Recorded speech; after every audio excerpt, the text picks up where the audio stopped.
சொர்க்கம் என்பது நமக்கு சொர்க்கம் என்பது நமக்கு சுத்தம் உள்ள வீடுதான் சுத்தம் உள்ள வீடுதான் சொர்க்கம் என்பது நமக்கு சுத்தம் உள்ள வீடுதான்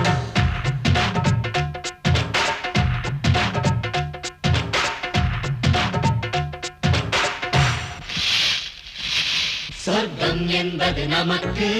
சுத்தம் உள்ள வீடுதான் சுத்தம் என்பதை மறந்தால் நாடும் குப்பை மேடுதான் சொர்க்கம் என்பது நமக்கு